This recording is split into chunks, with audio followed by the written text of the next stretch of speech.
je voudrais parler de pure création avec un coup de cœur pour un jeu qui s'appelle Clair Obscur Expédition 33, qui est produit par les studios Sandfold, qui sont des studios français basés à Montpellier, fondés par des anciens d'Ubisoft et notamment Guillaume Broche, qui s'ennuyait ferme à Ubisoft et qui a décidé de créer son propre jeu, et en particulier pendant le Covid. Donc c'est un travail de 5 ans, fait Ouais. avec des petites équipes assez exceptionnelles, hein, puisqu'ils étaient 12 au début et 30 à la fin, dans un petit manoir montpelliérain. Je vous propose de regarder déjà le trailer, parce que l'histoire est assez forte.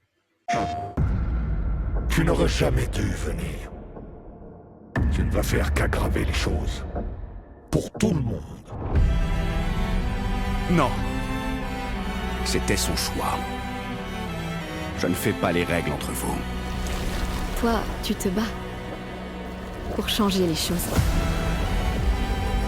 Pour ceux qui suivront. D'accord.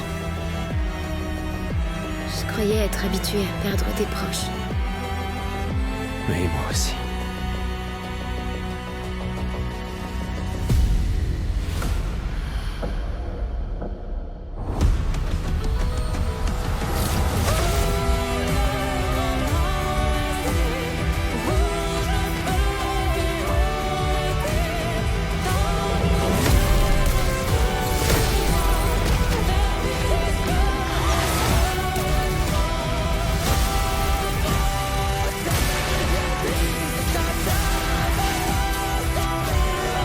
Donc le pitch du c'est un jeu dont la thématique est assez profonde. Elle est autour du deuil, du sens de la vie.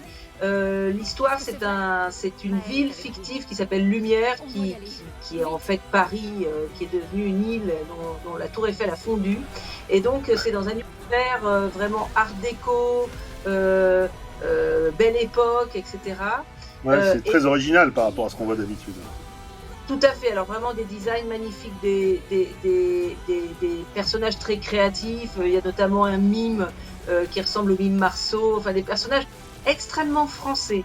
Le principe, c'est que il y a une peintresse, une femme qui décide chaque année de faire disparaître. Elle inscrit un nombre, donc cette fois-ci le 33, et tous les habitants âgés de 33 ans vont disparaître. Certains font le choix de vivre leur vie en sachant qu'elle va s'arrêter, d'autres essayent d'arrêter cette peintresse. Cette peintresse le fait pour une certaine raison, et donc je ne veux pas spoiler, parce qu'à chaque niveau de jeu, il y a une bascule narrative qui amène finalement dans quelque chose d'assez inextricable et une vraie tragédie. Il faut être de bonne humeur pour essayer l'histoire.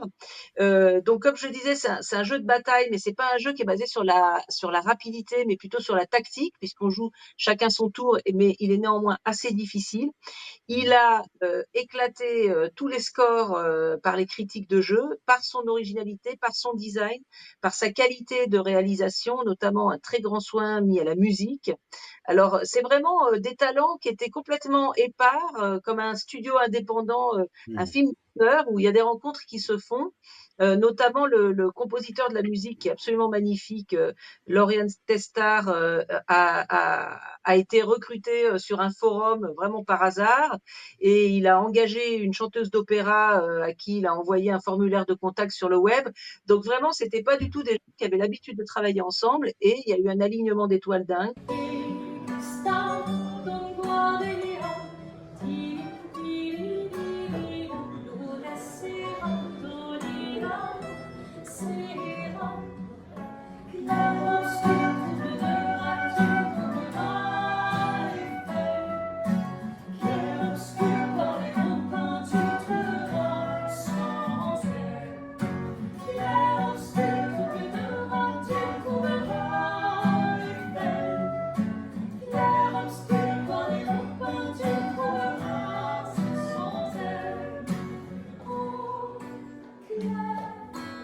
C'est extrêmement beau, le gameplay est très beau, et avant même sa sortie, les droits ont été acquis pour faire une adaptation filmique par un studio qui s'appelle Story Kitchen, qui s'est spécialisé, donc un studio américain.